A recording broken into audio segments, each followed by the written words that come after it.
இமயமலை அடிவாரத்தில் ஒரு மடம். அங்கே ஒரு சன்னியாசி இருந்தார். அவர்கிட்ட ஒருத்தர் வந்தார். சுவாமி, ஆசையை உதற நினைக்கிறேன், முடியல, ஒட்டிக்கிட்டே வருது அப்படின்னாராம். இப்படி உட்கார ஒரு கதை சொல்கிறேன் அப்படின்னு சொல்லி அவர் சொல்ல ஆரம்பித்தாராம். அவர் சொன்ன கதை என்னென்னா, ஒரு ஊரில் ஒரு ஆள் இருந்தான். அவன் பேர் குப்புசாமி. அவன்கிட்ட எப்பவும் ஒரு பழைய தொப்பி இருக்கும், விடவே மாட்டான். அதனால் அவனை எல்லோரும் தொப்பி சாமி அப்படின்னு தான் கூப்பிடுறது வழக்கம். ஒரு புது தொப்பி வாங்கிக்கப்படாதாப்பா அப்படின்னு நண்பர்கள்லாம் சொல்லி பார்த்தாங்க. பணத்துக்கு எங்கே போவேன் அப்படின்னு விட்டானான். பணம் வச்சுருக்கான், செலவு பண்ண மனசு வரல, மகா கஞ்சன். பழைய பாட்டில்கள்லாம் வாங்கி விற்றுக்கிட்டு இருந்தான். அப்படி ஒரு தடவை பழைய கண்ணாடி சாமான்களை ஏலத்தில் எடுத்தப்போ அதில் ஒரு அருமையான சென்ட்டு பாட்டில் கிடச்சிது. உடனே ஒரு ஐடியா பண்ணான். அந்த சென்ட்டை சின்ன சின்ன பாட்டில்களில் அடைச்சி ஜன்னல் ஓரமாக அடுக்கி வச்சுட்டான். அதை விற்றா நிறைய பணம் கிடைக்குமே, அதனால். இதுக்கு இடையில் ஒரு நாள் அவன் அப்படியே உட்காந்துருந்தான். அந்த நேரம் நண்பன் வந்தான். ஏண்டா, உன் பழைய தொப்பியை மாற்றப்படாதா? ஊரில் எல்லோரும் கேலி பேசுகிறாங்களே உன்னை தொப்பி சாமின்னு அப்படின்னு சொல்லி கேட்டிருக்கான். இந்த சென்ட்டு பாட்டில் விற்றதும் பணம் வரும், அதுக்கப்புறம் பார்க்கலாம் அப்படின்னு நானா இவன். சரி வா, நீச்சல் குளத்துக்கு போயிட்டு வருவோம் அப்படின்னு கூப்பிட்ருக்கான் நண்பன். 2 பேரும் போனாங்க. அதே நேரம் அந்த ஊர் நீதிபதியும் அங்கே குளிக்க வந்தாராம். அவர்கிட்ட இருந்தது விலை வசந்த ஒரு புது தொப்பி. அதை அங்கே இருந்த ஸ்டாண்டில் மாட்டிவிட்டு குளிக்க போனார். இதுக்கிடையில் குப்புசாமி குளிச்சுட்டு வந்தான். அவனுடைய பழைய தொப்பியை காணலை. அந்த புது தொப்பியை பார்த்தா இது நண்பனுடைய வேலை தான் அப்படிங்கிறதாக புரிஞ்சுக்கிட்டு அதை எடுத்து மாட்டிகிட்டு வந்துட்டான். நீதிபதி குளிச்சுட்டு வந்து பார்க்குறாரு, தொப்பியை காணும். போலீஸில் புகார் கொடுத்தார். அவங்க தேடினாங்க. ஒரு மூலையில் பழைய தொப்பி கிடச்சிது. அடடா, இது நம்ம குப்புசாமியோட தொப்பி இல்லையா அப்படின்னு நானா ஒருத்தன். உடனே அவன் வீட்டுக்கு தேடிட்டு போயிருக்காங்க. அங்கே போய் பார்த்தா புது தொப்பி அங்கே இருக்குது. உடனே அவனுக்கு 1000 ரூபா அபராதம் போட்டாங்களாம். அவன் பணத்தை கட்டிவிட்டு ரொம்ப எரிச்சலோடு வீட்டுக்கு வந்தான். பழைய தொப்பி கண்ணில் பட்டது. மறுபடியும், உன்னால் தானே எனக்கு 1000 ரூபா நஷ்டம் அப்படின்னு சொல்லி அதை எடுத்துக்கிட்டு அப்படி போயிருக்கான். அந்த ஊர் குளத்தில் வீசி எரிஞ்சிட்டு வந்துட்டான். அது மீன் பிடிக்கிற ஒருத்தன் கையில் சிக்கிச்சு. அவன் வர்ற வழியில் அதை எடுத்து வேகமாக வீசி எறிஞ்சான். அது நேராக குப்புசாமி வீட்டு ஜன்னல் வழியாக உள்ளே இந்த சென்ட்டு பாட்டில்கள் மேலே விழுந்து எல்லாம் உடஞ்சி நொறுங்கி போச்சு. குப்புசாமி பார்த்தான். தோட்டத்தில் ஆழமாக ஒரு குழியை வெட்டினான். அந்த தொப்பியை போட்டான், மூடிவிட்டான். இதை அடுத்த வீட்டுக்காரன் பார்த்தான். ஏதோ புதையல் தான் வச்சுருக்கான் போல இருக்குன்னு நினச்சான். போலீஸில் போய் புகார் கொடுத்துட்டான். மறுபடியும் போலீஸ் குழியை தோண்டினாங்க. பழைய தொப்பி மறுபடியும் வெளியில் வந்தது. எல்லோரும் சிரிக்கிறாங்க. அன்னைக்கு ராத்திரியே அந்த தொப்பியை எடுத்துக்கிட்டு நேராக புறப்பட்டான். ஒரு கல்லில் அதை சேர்த்து கட்டி குடிநீர் தொட்டி இருக்கும்ல, அதில் போட்டுட்டு வந்துட்டான். இனிமேல் என்ன பண்ணும் பார்ப்போன்னு. ஒரு நாள் திடீர்னு குழாயெல்லாம் அடைப்பட்டு போச்சு. மாநகராட்சி அலுவலர்கள் என்னன்னு பார்த்தா அந்த பழைய தொப்பி குழாயை அடைச்சிக்கிட்டு இருக்குது. இது குப்புசாமியோட தொப்பிங்கிறது தான் எல்லாருக்கும் தெரியுமே. உடனே குடிநீரை பாழாக்கணத்துக்காக குப்புசாமிக்கு கோர்ட்டு 2500 ரூபா அபராதம் போட்டுவிட்டுது. அதையும் கட்டிவிட்டு வெளில வந்தான். கடைசியாக முடிவு பண்ணான். ஒரு நெருப்பு குச்சியை கிழிச்சான். தொப்பியை கொளுத்தினான். எரிஞ்சுது. எடுத்து வெளில எரிஞ்சான். கொஞ்ச நேரத்தில் தீ அணைப்பு படம் வந்துட்டுது. ஆமாம், இவன் எடுத்து எரிஞ்சது வெளியில் விழுந்து வீட்டு கூரையே பற்றிக்கிட்டு எரிய ஆரம்பிச்சுட்டுது. அவனோட பணத்தாசையும் அதோடு சேர்ந்து எரிஞ்சு போச்சான். இப்படி ஒரு கதை. இந்த கதையை சொல்லி முடித்தார் அந்த இமயமலை அடிவாரத்தில் இருந்த சன்னியாசி. இப்போ அந்த குப்புசாமி எங்கே இருக்கிறான்னு கேட்டார் எதிரில் இருந்தவர். இதோ உன் எதிரிலே இருக்கிறான், நான் தான் அந்த குப்புசாமி அப்படின்னாரான் அந்த சன்னியாசி. அந்த குப்புசாமி கிட்டே இருந்தது மாதிரி ஒரு பழைய தொப்பி நம்ம ஒவ்வொருத்தர்கிட்டையும் உண்டு. அதை எப்படி தொலைக்கிறதுன்னு தெரியாமல் தடுமாறிக்கிட்டு இருக்கிறோம். அது என்ன தொப்பிங்கிறீங்களா? அதுதான் நம்மை சூழ்ந்திருக்கிற மாயை அப்படிங்கிறார் சுவாமி சின்மயானந்தர். மெய்ஞானம் கிடைக்கிறப்போ மாயை எரிஞ்சு போகும் அப்படிங்கிறது அவருடைய கருத்து. நம்மால் ஒருத்தர் வேகமாக ஓடி வந்தார். காலில் மாட்டியிருந்த பழைய செருப்பு 2ஐயும் ஆவேசமாக தூக்கி ஒரு கிணத்துல போட்டுட்டு வெறுங்காலோடு நடந்து வந்துக்கிட்டு இருக்கிறார். ஏன் அப்படி பண்ணீங்க அப்படின்னு கேட்டோம். அந்த செருப்புக்கு சொந்தக்காரன் பின்னாடி வந்துக்கிட்டு இருக்கிறான், அதனால் அப்படி பண்ணேன் அப்படிங்கிறார் இவர். ஒருத்தர் மனசில் நிம்மதி இல்லாமல் உட்காந்துருந்தார். என்ன சார் விஷயம் அப்படின்னு விசாரித்தேன். அகலக்கால் வச்சுட்டேன், அதுதான் அவதிப்படுறேன்னார். விவரமாக சொல்லுங்கன்னு. வீடு கட்டணும்னு ஆரம்பித்தேன், வேலை பாதியிலேயே நிற்கிது, கையில் பணம் இல்லை அப்படின்னார். இது மாதிரி ஆசாமிகள் பல பேரை நீங்கள் பார்த்துருக்கலாம். இவங்கெல்லாம் சுலபமாக மன அழுத்தத்துக்கு ஆளாயிடுறாங்க. மன உளைச்சல், அதாவது ஸ்ட்ரெஸ் அப்படின்னு சொல்கிறோமே, அதுக்கு அடிப்படையான சில காரணங்கள் உண்டு. அதாவது மிகையாக திட்டமிடுதல் அப்படிங்கிறதும் ஒரு முக்கியமான காரணம். நடைமுறை சாத்தியம் என்னங்கிறத மனசில் வச்சுக்கிட்டு எந்த திட்டத்தையும் தீட்டணும், அப்போ தான் அது சரியாக வரும். ரெண்டாவது காரணம் என்ன தெரியுமா? ஒரே நேரத்தில் பல்வேறு செயல்களில் ஈடுபடுறது.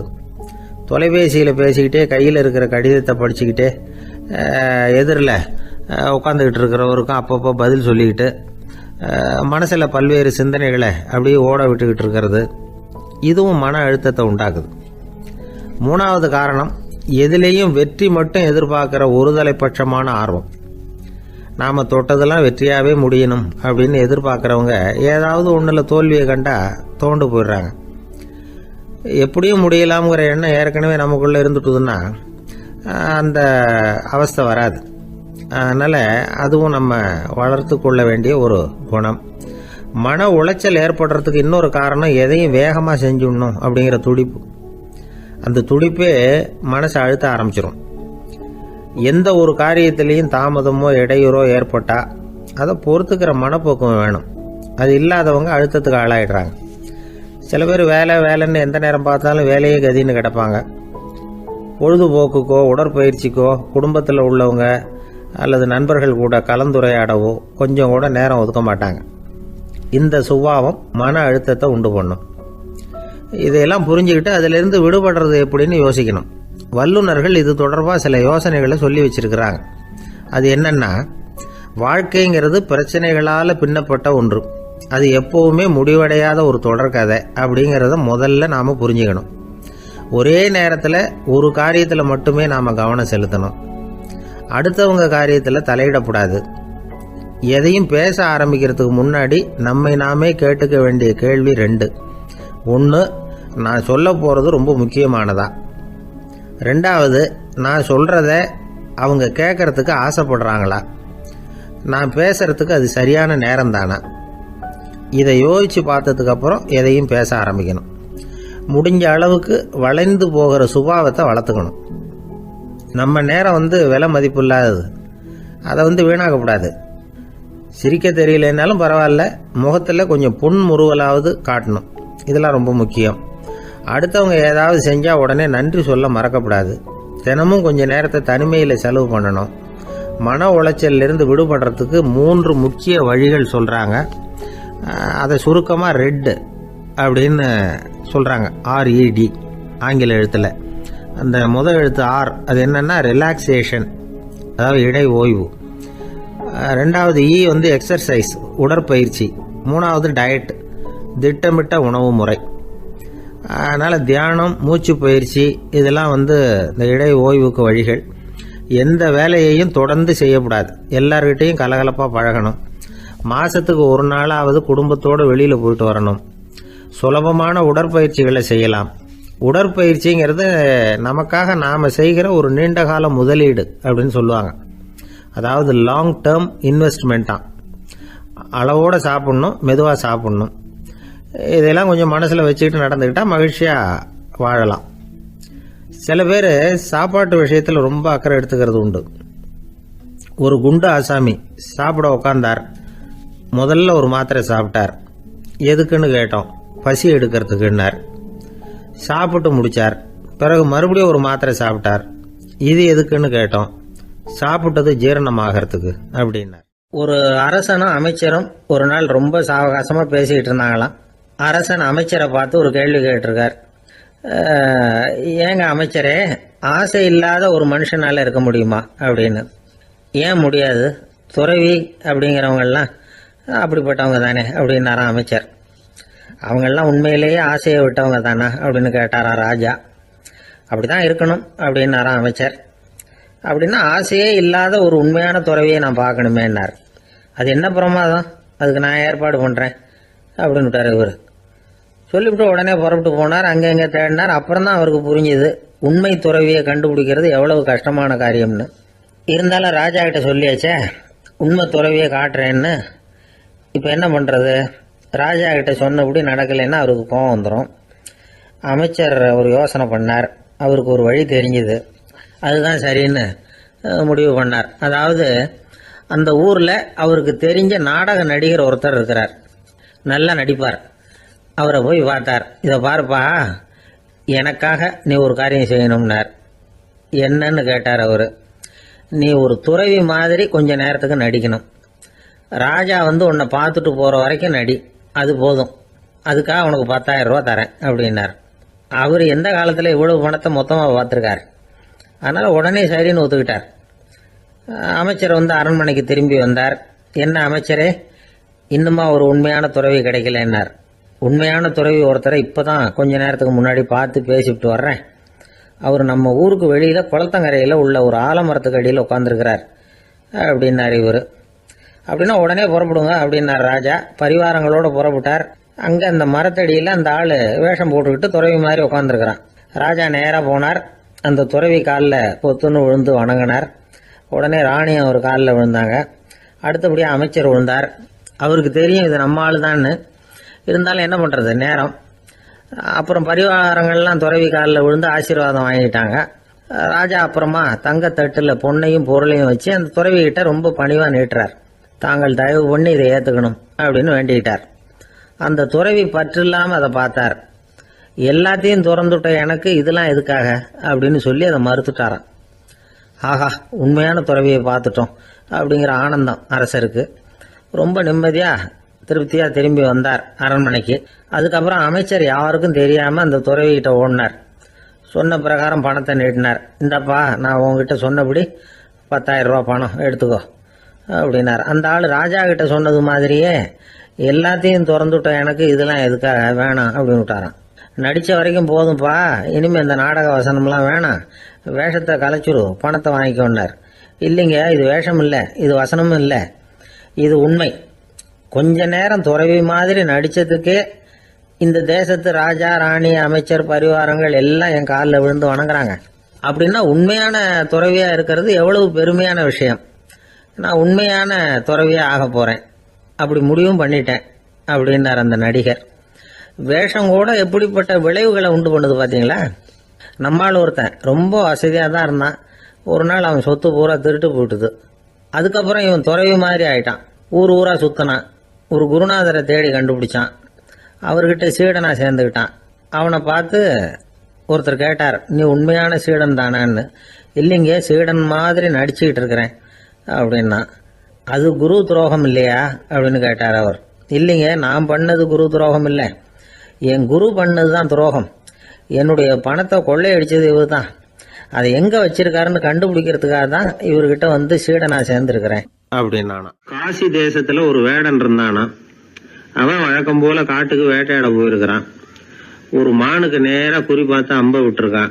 குறி தவறி போய் அந்த அம்பு ஒரு பெரிய மரத்து மேலே போய் குத்திக்கிட்டுது. விஷம் தடவுன அம்பு. அதனால மரம் வீணா போயிட்டுது. அதுல இருந்த இலை காய் எல்லாம் உதிர ஆரம்பிச்சுட்டுது. கொஞ்ச நாள்ல அந்த மரம் பூரா காஞ்சி அப்படியே பட்டு போச்சு. அந்த மரத்துல ஒரு பொந்து, அதுல ஒரு கிளி ரொம்ப காலமா இருந்துகிட்டு இருக்குது. அந்த மரம் நல்லபடியா வளமா இருந்த காலத்துல நிறைய பறவைகள் அதுல தங்கி இருந்தது. மரம் காய ஆரம்பிச்சதும் அந்த பறவையெல்லாம் யோசிக்க ஆரம்பிச்சது. சரி, இனிமே இந்த மரம் நமக்கு சரிப்பட்டு வராது, வேற இடம் பார்க்க வேண்டியதுதான் அப்படின்னு நினைச்சு ஒவ்வொன்னா பறந்து போக ஆரம்பிச்சுட்டுது. கடைசியில தங்கி இருந்தது அந்த ஒரு கிளி மட்டும்தான். அது அந்த மரத்தை விட்டுட்டு எங்கேயும் போறதுக்கு பிரியப்படல. ஏன்னா அதுக்கு அந்த மரத்து மேல அவ்வளவு அன்பு. இறை தேடுறதுக்கு கூட அந்த கிளி வெளியே போறதில்ல. சாப்பிடாம இருந்தா உடம்பு என்னத்துக்கு ஆகும். கிளி ரொம்ப வாடி போயிட்டுது. சத்தம் போட்டு கத்த கூட அதால முடியல. அந்த கிளி இப்படி நடந்துக்கிறது தேவலோகத்துல இருந்த இந்திரனுக்கே ரொம்ப ஆச்சரியமா இருந்ததுதான். நேர்ல போய் அந்த கிளியை பார்த்துட்டு வந்தா தேவையில்லைன்னு தோணுச்சு அவனுக்கு.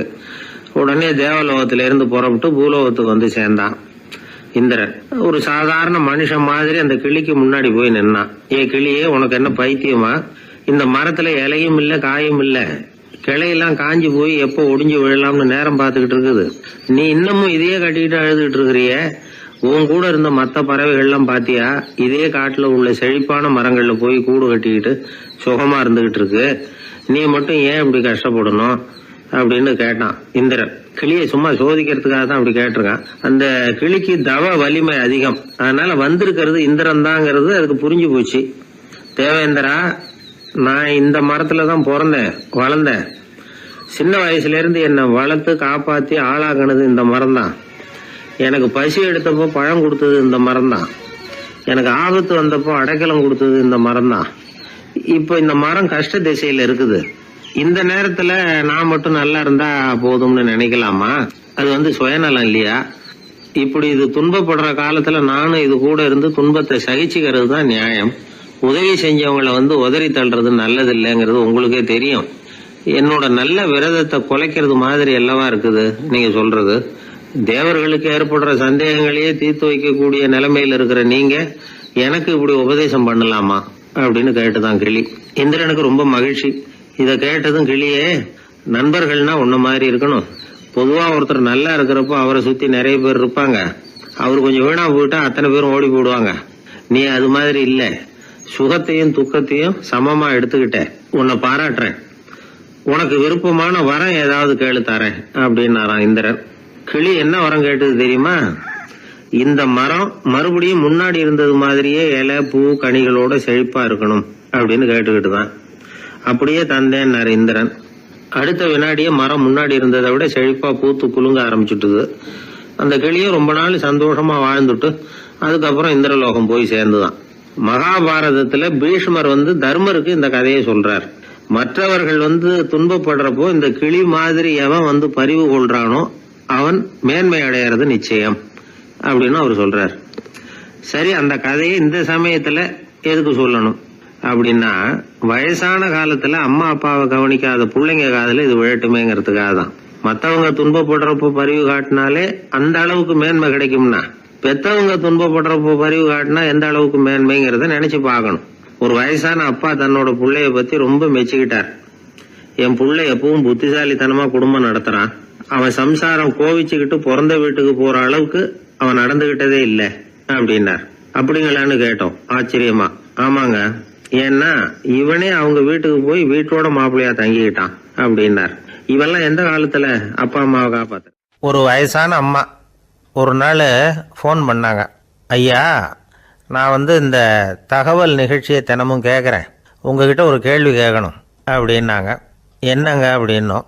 எனக்கு சொந்தமாக ஒரு நல்ல வீடு இருக்குது, வேணுங்கிற அளவுக்கு பணமும் இருக்குது, கணவரும் ரொம்ப நல்லவர், ரிட்டையர் ஆகி வீட்டில் தான் இருக்கிறார், பிள்ளைங்கள்லாம் பெரிய பெரிய உத்தியோகத்தில் இருக்கிறாங்க, அதில் ஒருத்தன் ஐஏஎஸ்ஸு, பணம்லாம் கூட நிறைய கொண்டாந்து கொடுக்குறாங்க. அப்படி இருந்தும் என் மனசில் நிம்மதி இல்லை, வாழ்க்கையில் ஒரு நிறைவு இல்லை அப்படின்னாங்க. ஏன்னு கேட்டோம். அதைத்தான் நான் உங்களை கேட்குறேன், ஏன் அப்படி அப்படின்னு திருப்பி கேட்குறாங்க. எங்களுக்கு ஒன்றும் புரியல. கொஞ்ச நேரம் குழம்பி போயிட்டோம். இருந்தாலும் அதை அவங்கக்கிட்ட காட்டிக்காமல் கொஞ்சம் சாமர்த்தியமா, ஏம்மா உங்கள் மனசில் நீங்கள் ஏதோ ஒன்று எதிர்பார்க்குறீங்க, அது நிறைவேறலை அப்படி தானே அப்படின்னு கேட்டோம். ஆமாம் அப்படின்னாங்க. அதுக்கப்புறம் அவங்கக்கிட்ட கொஞ்சம் மனம் விட்டு பேசுகிறப்போ தானாக விஷயம் வெளியில் வந்தது. அதாவது அவங்க பிள்ளைங்க பெரிய பெரிய உத்தியோகத்தில் இருக்கிறதுனால அவசரமாக பார்த்துட்டு ஓடுறாங்களாம். ஆசையாக அம்மான்னு கூப்பிட்டுக்கிட்டு கிட்ட உட்காந்து கொஞ்ச நேரமாவது என்கிட்ட பேசினா தானே என் மனசு கொஞ்சம் நிம்மதியாக இருக்கும். அது அவங்களுக்கு தெரிய மாட்டேங்குதே அப்படிங்கிறாங்க. இதுதான் அவங்களுடைய ஏக்கம். இந்த ஏக்கம் அந்த தாயின் மனசில் இருந்துக்கிட்டு இருக்குது. இப்படி மகனுடைய அன்புக்காக மட்டுமே ஏங்குற தாய்மார்கள் பல பேர் இருக்கிறாங்க இந்த உலகத்தில். இதை நினைக்கிறப்போ ஒரு வெளிநாட்டு நாடோடி கதை ஞாபகத்தில் வருது.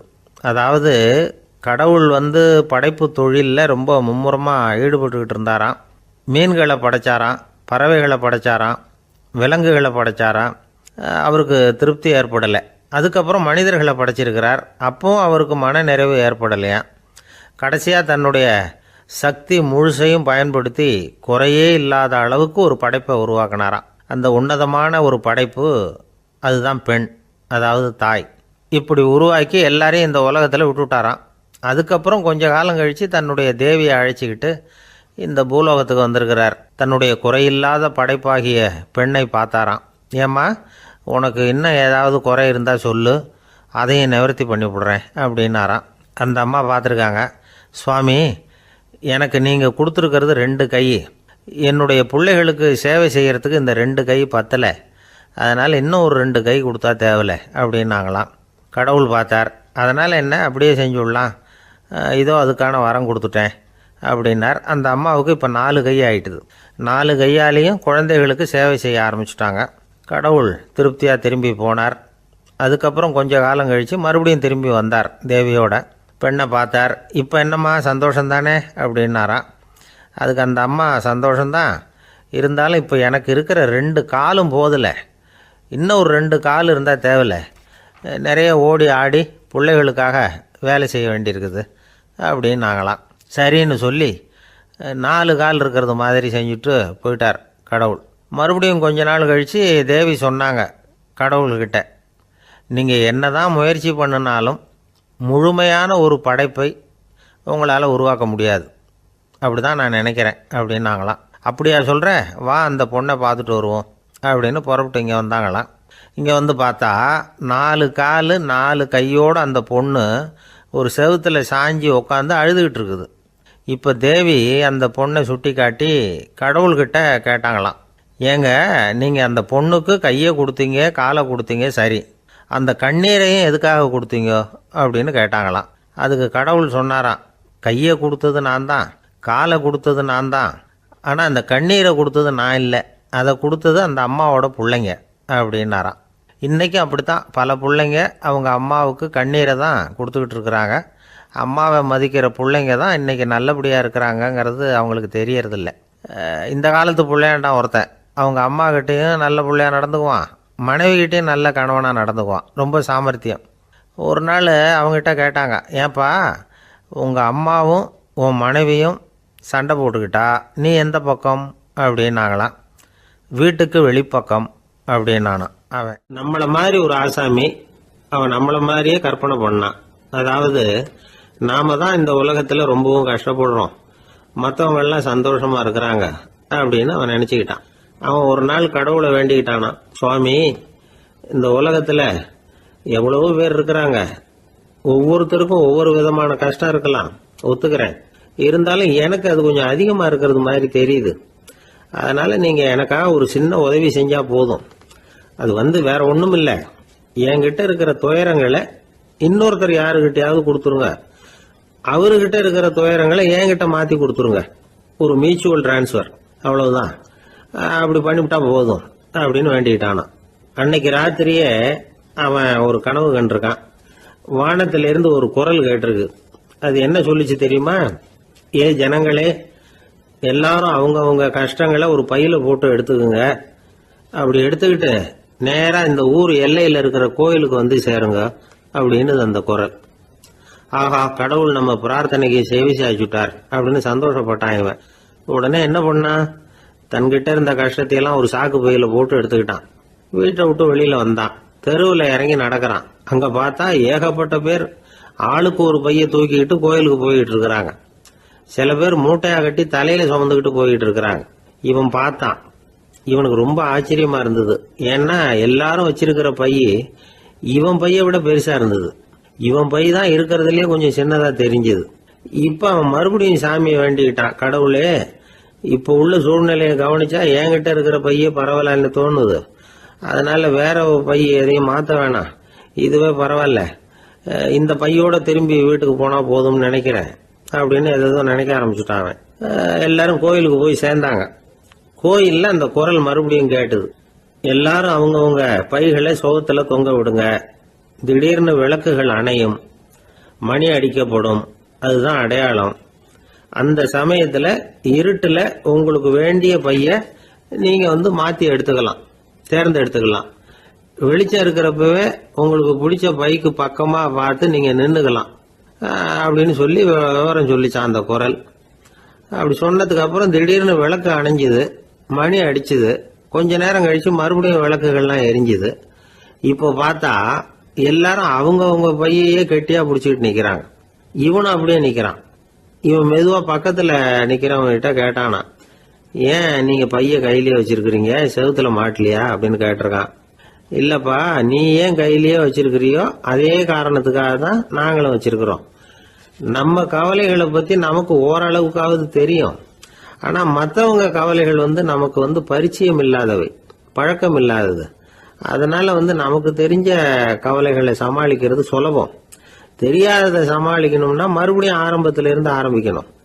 அதனால பழைய நண்பர்களோட வாழறது தான் மேல் அப்படின்னு ஆனான். அதுக்கப்புறம் அவன் தன்னோட பைய போதும்னு வீட்டுக்கு திரும்பி வந்துட்டானான். இது ஒரு பெரியவர் சொல்லி இருக்கிற கதை. அதனால நம்ம கிட்ட இருக்கிற கஷ்டங்கள் தான் பெருசு, அதை இன்னொருத்தங்கிட்ட கொடுத்துட்டு மாத்திக்கலாம் அப்படின்னு நினைக்கிறது தப்பு. இதே மாதிரி இன்னொரு சம்பவம். ஒரு ஊர்ல ஒரு நாள் ராத்திரி ஆகாயத்திலிருந்து கடவுள் குரல் கேக்குது. இந்த ஊரில் இருக்கிற ஜனங்கள்லாம் கொஞ்சம் கவனிங்க. உங்களுக்கு ஒரு செய்தி. அதாவது இங்கே இருக்கிற ஜனங்கள்லேயே கொஞ்சம் கூட கவலையே இல்லாத ஆள் யாருன்னு எனக்கு தெரியணும். அதனால எல்லாரும் அவங்க கவலைகளை ஒரு பையில போட்டு எடுத்துக்கிட்டு கோயிலுக்கு வாங்க அப்படின்னார் கடவுள். உடனே வரிசையா எல்லாரும் வர ஆரம்பிச்சாங்க. எல்லார் கையிலையும் பை இருந்தது, சின்னதும் பெருசுமா. கவலையே இல்லாத ஆள் யாருன்னு தேடினார் கடவுள். ஒரே ஒரு ஆள் மட்டும் கையில எதுவும் இல்லாம வெறும் கையை வீசிக்கிட்டு ரொம்ப ஜாலியா நடந்து வந்துகிட்டு இருந்தான். கடவுள் அவங்ககிட்ட போனார். ஏன்பா உனக்கு கவலையே இல்லையா அப்படின்னு கேட்டார். எனக்கும் சில கவலைகள்லாம் உண்டு அப்படின்னு அவன். எங்க அதெல்லாம்னு கேட்டிருக்காரு கடவுள். பின்னாடி லாரியில வந்துகிட்டு இருக்கு அப்படின்னு அவன். இந்த உலகத்துல எத்தனை வகையான மனிதர்கள் இருக்கிறாங்க, ஒவ்வொரு மனிதனுமே ஒவ்வொரு வகை அப்படிங்கிறாங்க விஞ்ஞானிகள். மனிதர்களை 3 வகையா பிரிக்கலாம் அப்படின்னு சொல்றாங்க மெய்ஞானிகள்.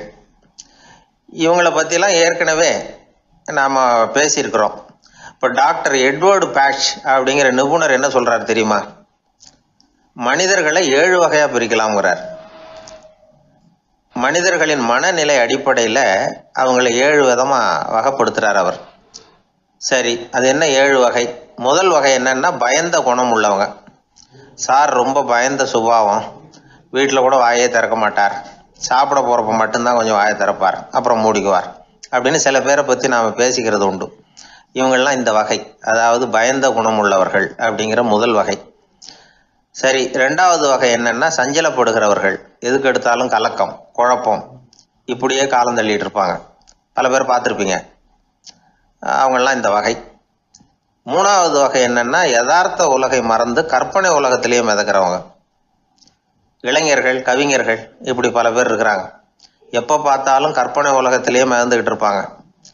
கிட்டத்தில் போய் என்னங்க ஒரு மாதிரியா இருக்கிறீங்க அப்படின்னு கேட்டு பாருங்க. அவங்களெல்லாம் ஏதோ ஒரு அற்ப புழுவை பார்க்கறது மாதிரி அவங்கள பார்ப்பாங்க.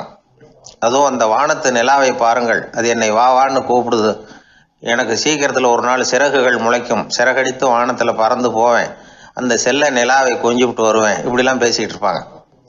கொஞ்சிறது அப்புறம் இருக்கட்டும், இப்போ கஞ்சிக்கு வழியே பாருப்பா அப்படின்னா அதை காதில் வாங்க மாட்டாங்க. நாம் ஏதோ இந்த உலகத்தை அனுபவிக்க தெரியாதவர்கள் மாதிரி நம்மளை அவங்க கவனிப்பாங்க. இப்படி ஒரு ரகம். 4வது வகை மனிதர்கள் எப்படின்னா, இவங்க தனிமை உணர்வு மிக்கவர்கள். இவங்க மற்றவங்களோட இயல்பா நெருங்கி பழகிறதில்ல, தான் உண்டு தன்னுடைய வேலை உண்டுன்னு இருந்துட்டு போறவங்க. அடுத்த வீட்டில் இருக்கிறவர் யார் அப்படின்னு கேட்டா கூட அடுத்த வீடுன்னு ஒன்று இருக்கா அப்படிங்கிறது மாதிரி நம்ம முகத்தை பார்ப்பாங்க. அவங்க கிட்ட மேற்கொண்டு நாம என்னத்தை பேச முடியும்? இப்படி ஒரு வகை. 5வது வகை மனிதர்கள் எப்படின்னா, இவங்க மற்றவங்க செல்வாக்குக்கு உட்பட மறுப்பவர்கள். அடுத்தவங்களோட செல்வாக்குக்கு இவங்க ஆட்படுறதில்ல. நான் யார் தெரியுமான்னு கேட்டா அதை தெரிஞ்சுட்டு எனக்கு என்ன ஆக போகுதும்பாங்க. இவங்கெல்லாம் அந்த ரகம். 6வது வகை மனிதர்கள் எப்பவும் எதுலேயும் பற்று இல்லாமல் இருக்கிறவங்க. இது ஒரு துறவு மனப்பான்மை. இயல்பாகவே சில பேர் இப்படி உண்டு, அவங்களுக்கு எதுலேயும் ஒரு ஈடுபாடு இருக்காது. அப்படிப்பட்டவங்கெல்லாம் 6வது வகை. 7வது வகை மனிதர்கள் மற்றவங்க கவலையை தன்னுடையதாக ஆக்கிக்கிட்டு கவலைப்படுறவங்க. இவங்கெல்லாம் மகாத்மாக்கள். தாம் வேறு அடுத்தவங்க வேறு அப்படிங்கிற எண்ணம் இவங்களுக்கு வர்றதில்லை. அதனால் அடுத்தவங்களுக்கு ஒரு துன்பம் வந்ததுன்னா இவங்களால சும்மா இருக்க முடியறதில்லை. ஆக கூடி இப்படி 7 விதமான மனிதர்களை அடையாளம் காட்டுறார் அந்த நிபுணர்.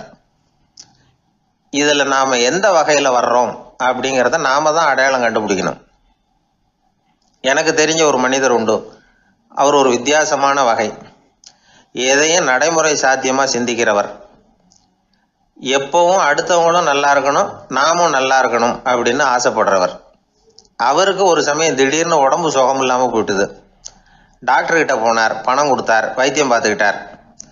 அவர் எழுதி கொடுத்த மருந்து சீட்டை வாங்கினார். ஒரு மருந்து கடைக்கு போனார், பணம் கொடுத்தார், மருந்து வாங்கினார். அதை எடுத்துகிட்டு வீட்டுக்கு வந்தார். அதுக்கப்புறம் அந்த மருந்து அவர் சாப்பிடணும்ல, சாப்பிடவே இல்லை, அப்படியே சும்மா வச்சுட்டார். அவரை பார்த்து கேட்டேன், ஏன் சார் இப்படி பண்ணுறீங்க, வீண் செலவு தானே இது, நீங்கள் ஏன் டாக்டர்கிட்ட போய் பணம் செலவு பண்ணினீங்கன்னு கேட்டேன். அவர் சொன்னார், டாக்டர் வாழணும் இல்லையா, அதனால தான் அப்படின்னார். சரி, அப்புறம் ஏன் மருந்து வாங்கினீங்க அப்படின்னு கேட்டேன். மருந்து கடைக்காரர் வாழணும் இல்லையா, அதனால தான் அப்படின்னார். சரி, அப்புறம் ஏன் வாங்கின மருந்து சாப்பிடாம வச்சுட்டீங்க அப்படின்னதுக்கு, நான் வாழணும் இல்லையா அதனால தான் அப்படின்னார். இவர் வாழ்க்கையை புரிஞ்சுக்கிட்டவர். இப்படி வாழ்க்கையை புரிந்து கொண்டு வாழ தெரிஞ்சுக்கணும்.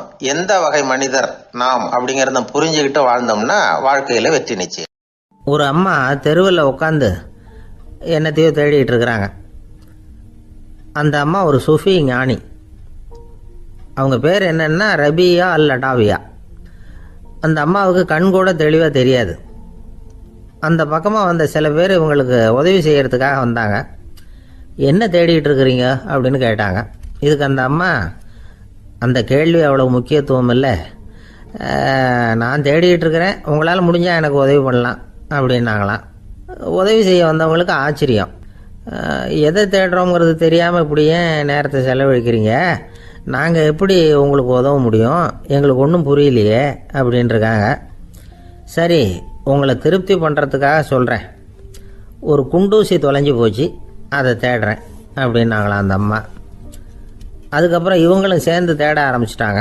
கொஞ்ச நேரம் ஆச்சு, ஒன்றும் கிடைக்கல. உதவி செய்ய வந்தவங்களும் அழுத்து போட்டாங்க. அப்புறம் கேட்டாங்க, பாருங்கம்மா, இது ரொம்பவும் பெரிய தெரு, அகலமான தெரு, அதனால் குறிப்பாக நீங்கள் எந்த இடத்துல அந்த குண்டூசியை தொலைச்சிங்க அதை சொல்ல முடியுமான்னாங்களாம். இதுக்கு அந்த அம்மா, நீங்கள் மறுபடியும் அர்த்தமில்லாத கேள்வியை கேட்குறீங்க, உங்கள் கேள்விக்கும் நான் தேடுறதுக்கும் என்ன சம்மந்தம்னாங்களாம். இதை கேட்டதும் அவங்க ஒரு மாதிரி ஆயிட்டாங்க. என்னம்மா நீங்கள் பைத்தியம் மாதிரி பேசுகிறீங்க அப்படின்னாங்களாம். சரி, உங்களை மறுபடியும் திருப்திப்படுத்துறதுக்காக சொல்கிறேன், அதை நான் எங்கள் வீட்டில் தொலைச்சுட்டேன் அப்படின்னாங்களாம். அப்புறம் எதுக்காக இங்கே தேடிட்டு இருக்கிறீங்க அப்படின்னு கேட்டிருக்காங்க. ஏன்னா இங்கே தான் வெளிச்சம் அதிகமாக இருக்குது, அங்கே வீட்டுக்குள்ளே இருட்டாக இருக்குது, அதனால் இங்கே தேடுறேன், வெளிச்சம் உள்ள இடத்துல தானே தேட முடியும் அப்படின்னாங்களாம் அந்த ஞானி. இந்த கதைக்கு என்ன அர்த்தங்கிறத பெரியவங்க சொல்கிறாங்க. அதாவது இந்த தேடுதல்ங்கிறது ஒரு வியாதி. அது நம்ம சதா அலைய வைக்கும், பைத்தியமாக மாற்றுறதுக்கு முயற்சி பண்ணோம். ஒரு காலம் அது நிறைவு அடையவே அடையாது. வாழ்வுங்கிறது ஒரு புரிந்து கொள்ள முடியாத சதா இயங்கி கொண்டிருக்கிற ஒரு செயல். அதுக்கு ஆரம்பமும் இல்லை, முடிவும் கிடையாது. எதையோ தேடணும் அப்படிங்கிற உந்துதல் நமக்குள்ளே இருக்கும், ஆனால் குறிப்பாக எதை தேடிட்டு இருக்கிறோம் அப்படிங்கிறது புரியாது. அப்படி ஏதாவது ஒன்றை தேடி அடைஞ்சிடுறோம்னு வச்சுக்கோங்க, உடனே ஒரு அதிருப்தி வந்துடும். அதனால் வாழ்க்கைங்கிறது சலிப்பு நிறைந்தது அப்படிங்கிற எண்ணத்தை உண்டாக்கிக்கிறோம். ஒன்று அடைஞ்சதுக்கு அப்புறம் இன்னொன்று தேட ஆரம்பிச்சிருவோம். ஆக இந்த தேடல்ங்கிறது நாம் ஒன்று அடைஞ்சாலும் அடையாவிட்டாலும் தொடர்ந்து நடந்துக்கிட்டு தான் இருக்கும். இதுக்கு முடிவே கிடையாது. இந்த உண்மையை நாம் நல்லா புரிஞ்சுக்கணும் அப்படிங்கிறது பெரியவங்களுடைய கருத்து. ஏழையும் தேடுறான், பணக்காரனும் தேடுறான், நோயாளியும் தேடுறான், நோய் இல்லாதவனும் தேடுறான், அதிகாரம் உள்ளவனும் தேடுறான், அதிகாரம் இல்லாதவனும் தேடுறான், முட்டாளும் தேடுறான், அறிவாளியும் தேடுறான். ஆனால் யாரும் இதை தான் தேடி சாதிக்க போகிறோம், இதுதான் முடிவு அப்படின்னு திட்டவட்டமாக சொன்னதில்லை. ஒன்று அடைஞ்சதும் இன்னொன்று தேட ஆரம்பிச்சிடுறாங்க, அவ்வளோதான். அதாவது உங்களின் தேடுபவர் உங்கள் உள்ளே தான் இருக்கிறார், அவரை தேடி கண்டுபிடியுங்கள். இதுதான் ஞானிகள் நமக்கு சொல்லுகிற ஒரு ஆலோசனை. நம்மால் ஒருத்தன் ஜெயிலில் இருந்தான். இன்னொரு கைதி அவனை பார்த்து கேட்டான், ஏன்பா உன்னை பார்க்குறதுக்கு வெளியிலேருந்து யாருமே இங்கே வர்றது இல்லையே, உனக்கு சொந்தக்காரங்களே கிடையாதா அப்படின்னு கேட்டானா. ஏன் இல்லை, எனக்கு சொந்தக்காரங்க நிறைய பேர் உண்டு, அவங்க என்னை பார்க்க வராததுக்கு காரணம் வேற அப்படின்ட்டுருக்கான் இவன். என்ன காரணம்னு கேட்டான் அவன். அதுக்கு இவன் சொன்னானா, அதுக்கு என்ன காரணம்னா அவங்க எல்லாரும் இங்கே உள்ளேயே இருக்கிறாங்க அப்படின்னான. ஒருத்தன் எப்படி நடந்துக்கிறாங்கிறத வச்சு தான் அந்த ஆள் எப்படிங்கிறத நாம் முடிவு பண்ணுறோம். ஆளுமைன்னு சொல்கிறோம்ல, அதுக்கு சூழ்நிலைகளை ஆளுகின்ற தன்மை அப்படின்னு விளக்கம் கொடுக்குறார் ஒரு உளவியல் நிபுணர். சரி, ஒரு மனிதனுடைய ஆளுமையை உருவாக்குகிற விஷயங்கள் என்னென்ன? பிறப்பு, வளர்க்கப்பட்ட விதம், படிப்பு, நண்பர்கள், சமுதாயம், இப்படி நிறைய உண்டு. ஆளுமையின் அடிப்படையில் சில மனநோய்கள் உண்டாகுது. அதெல்லாம் என்னென்னங்கிறத தெரிஞ்சு வச்சுக்கிட்டோம்னா நம்ம கூட இருக்கிறவங்கள அடையாளம் கண்டுபிடிக்கிறதுக்கு அது ரொம்ப உபயோகமாக இருக்கும். ஃப்ரெனாய்டு ஆளுமை அப்படின்னு ஒன்று. இந்த கோளாறு உள்ளவங்க எப்படி இருப்பாங்க தெரியுமா? அதிக உணர்ச்சி, சந்தேகம், பொறாமை இதெல்லாம் அதிகமாக இருக்கும். வளைஞ்சு கொடுக்க மாட்டாங்க. அடுத்தவங்களோட இணக்கமான உறவு இருக்காது. அவங்க செய்கிற தப்புக்கெல்லாம் அடுத்தவங்களை குறை சொல்லிகிட்டு இருப்பாங்க. இது ஒரு ரகம். அடுத்தது ஸ்கிசாய்டு ஆளுமை அப்படின்னு சொல்கிறாங்க.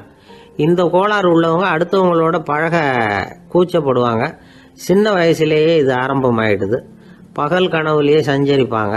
அவங்களுடைய விரோதம், கோபம் இதை கூட வெளியில் காட்டிக்க முடியாமல் இருப்பாங்க. இவங்களுக்கு அகமுகம், பிரச்சனைகள்லேருந்து ஒதுங்கி எதுலேயும் ஈடுபாடு இல்லாதவங்களாக இருப்பாங்க. இப்படி ஒரு ரகம். அடுத்தது சைக்ளோதமிக் ஆளுமை அப்படின்னு சொல்கிறாங்க. அது என்னென்னா உணர்ச்சிகளில் ஏற்றத்தாழ்வு அதிகமாக இருக்குமா. சில சமயம் பார்த்தா மகிழ்ச்சியாக இருப்பாங்க, சில சமயம் சோகமாக உட்காந்துருப்பாங்க. அவங்க மனநிலைக்கு தகுந்த மாதிரி சமூக நிகழ்ச்சிகளில் பங்கெடுத்துக்குவாங்க. இன்னொரு வகை என்னென்னா எண்ணப்பீடிகை ஆளுமை அப்படின்னு பேர் வச்சுருக்கிறாங்க. அதுக்கு இவங்களுக்கெல்லாம் கரெக்டாக இருக்கணும், எல்லாம் சட்டத்திட்டம் இதுலேயும் ஒரு ஒழுங்குமுறை, இப்படி எதிர்பார்க்குற மனோபாவம். இவங்க எதிர்பார்ப்புக்கும் அரண்முறைக்கும் மற்றவங்க கட்டுப்படணும்னு நினைப்பாங்க. இந்த நிலைமை நீடிச்சா என்ன ஆகும் தெரியுமா? அலைக்கழிக்கிற எண்ணங்கள் திரும்ப திரும்ப ஒரே செயலை செய்ய தூண்டுற மன தளர்ச்சிக்கு ஆளாயிடுறாங்க. அடுத்தது ஹிஸ்டீரியா ஆளுமை.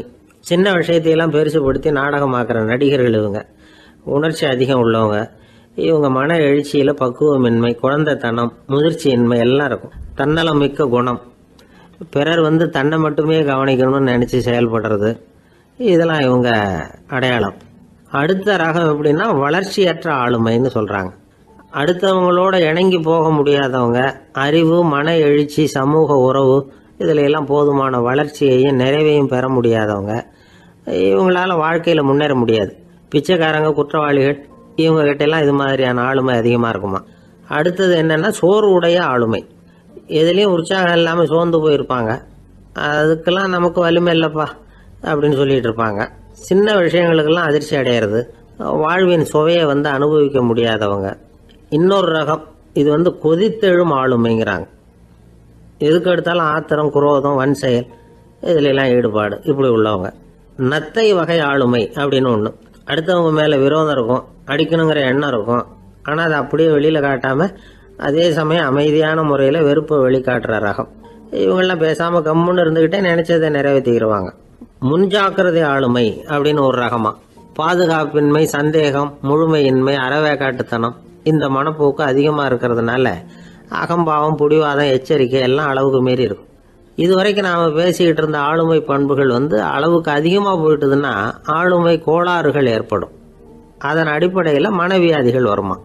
அதனால் இணக்கமான, எல்லாரும் விரும்புகிற இயல்பான ஆளுமையை பெறுவதற்கு நாம் முயற்சி செய்யணும் அப்படிங்கிறது மனோதத்துவ நிபுணர்களுடைய ஆலோசனை. ஒருத்தர் ஒரு மனோதத்துவ டாக்டரை தேடிட்டு வந்தாராம். டாக்டர், எனக்கு மனசில் ஏதோ வியாதி, ஆளுமை கோளாறு, அதாவது எனக்கு சீக்கிரமாக செத்து போனால் தேவையில்லைன்னு தோணுது அப்படின்னாராம். உடனே அந்த டாக்டர், சரி அப்படின்னா இங்கே இருங்க, நான் வைத்தியம் பார்க்குறேன் அப்படின்னாராம். ஆந்திர நாட்டில் ஒரு அரசர் இருந்தார். அந்த அரசர்கிட்ட ஒரு அமைச்சர் இருந்தார். அந்த அமைச்சர் பேர் ராயண பாஸ்கர். அவர் ஒரு பெரிய அறிவாளி. அது மட்டும் இல்லை, மிகச்சிறந்த கொடையாளி. யார் எது கேட்டாலும் இல்லைன்னு சொல்ல மாட்டாராம். அதன் காரணமாகவே அவர்கிட்ட இருந்த செல்வம் நாளுக்கு நாள் குறைஞ்சிக்கிட்டே வந்துட்டு தான். கடைசியில் குடும்பத்துக்குன்னு எதுவும் வைக்காமலே அவர் போய் சேர்ந்துட்டார். மகனும் இறந்துட்டார். அந்த குடும்பத்தில் மிஞ்சி இருந்தது அவருடைய மருமகள், ஒரு பேரன், அவ்வளவுதான். இருந்த ஒரே சொத்து பழுதடைஞ்ச ஒரு வீடு. அந்த அம்மா மற்ற வீடுகளில் வேலை செஞ்சு தன்னுடைய பிள்ளைய படிக்க வச்சுக்கிட்டு வராங்க. அந்த புள்ள ஒரு பெரிய வள்ளலுடைய பேரன்கிறது அந்த பள்ளி வாத்தியார்களுக்கும் தெரியும். அதனால் அவங்களும் இவங்ககிட்ட கொஞ்சம் அன்பாகவும் அக்கறையாகவும் பழகி பாடம் சொல்லி கொடுத்துக்கிட்டு இருக்கிறாங்க. ஒரு நாள் ஒரு புகழ்பெற்ற கவிஞர் ஒருத்தர் அந்த பள்ளிக்கூடத்துக்கு வந்திருக்கிறார். ஆசிரியர்கள்கிட்ட பேசிக்கிட்டு இருந்தப்போ ஒரு செய்தியை சொன்னாராம்.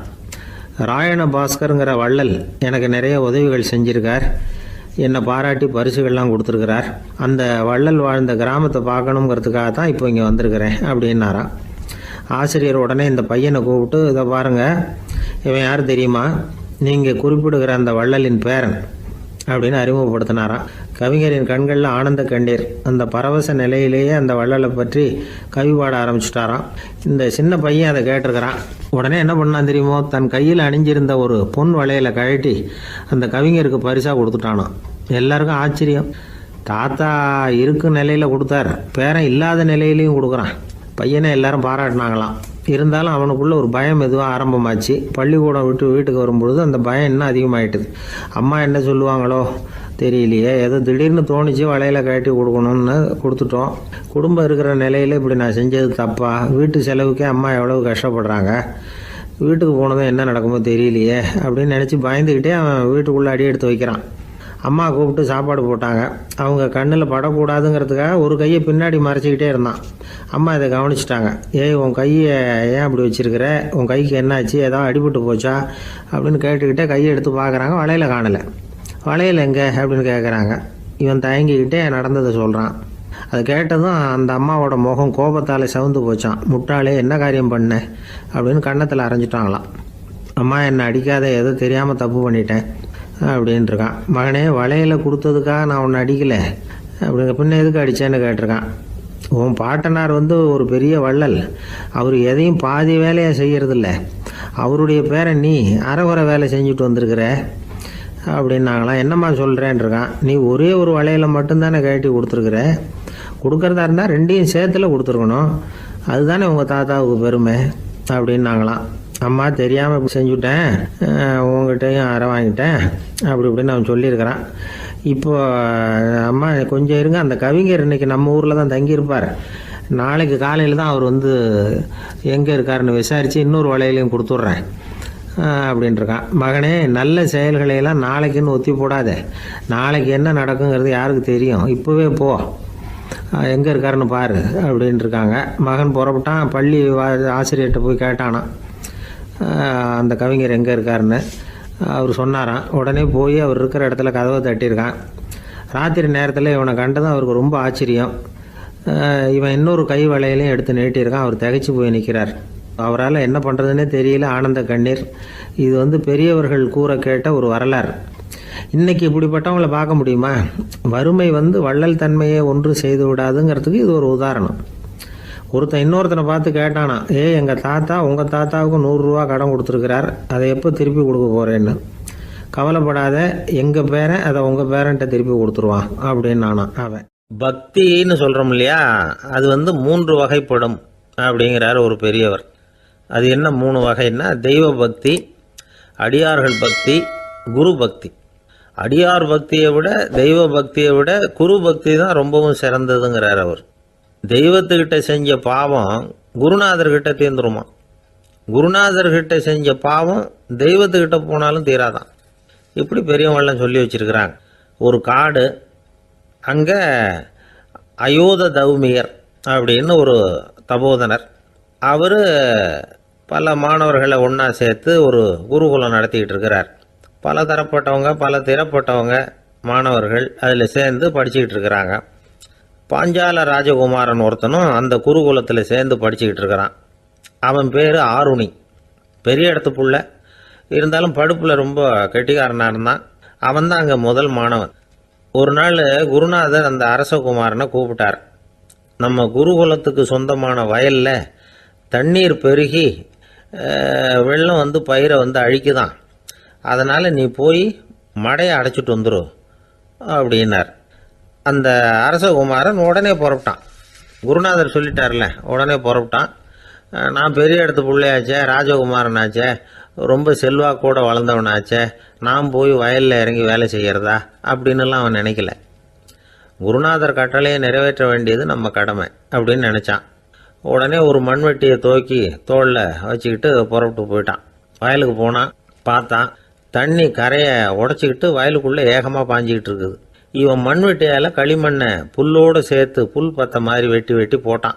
இருந்தாலும் மடையை அடைக்க முடியல. தண்ணி அதை மீறி வந்துக்கிட்டே இருக்குது. தண்ணி வேகமாக வயலுக்குள்ளே போய்கிட்டே இருக்குது. போடுற பத்தையெல்லாம் கரைஞ்சி போயிட்டுருக்கு. இருந்தாலும் இவன் தன்னுடைய முயற்சியை கைவிடலை. வெட்டி வெட்டி போட்டுக்கிட்டே இருக்கிறான். காலையில் அங்கே போனவன் சாயந்தரம் வரைக்கும் இப்படி செஞ்சுக்கிட்டு இருக்கிறான். உடம்பும் மனசும் ரொம்பவும் சோர்ந்து போச்சு. இருந்தாலும் குருநாதர் இட்ட கட்டளையை நிறைவேற்றாமல் இருக்கிறோமேங்கிற ஒரு குறை அவனுக்கு இருக்குது. குரு கட்டளையை நிறைவேற்றாத நான் இன்னமும் இருக்கணுமா அப்படின்னு யோசனை பண்ண ஆரம்பிச்சிட்டான். என்ன செய்யலாம்னு பார்த்தான். நம்ம குருநாதர் இட்ட பணிக்காக இந்த உடம்பையே தியாகம் பண்ணலாம் அப்படின்னு முடிவு பண்ணான். தண்ணி பாயுதில்ல, அதுக்கு குறுக்க விழுந்து அப்படியே மடையை அடைச்சிக்கிட்டு அப்படியே படுத்துட்டான். இது மற்றவங்களுக்கு தெரியாது. அன்னைக்கு ராத்திரி ஒரு விளக்கு முன்னாடி உட்காந்து குருநாதர் பிள்ளைங்களுக்கு பாடம் சொல்லி கொடுத்துக்கிட்டு இருக்கிறார்.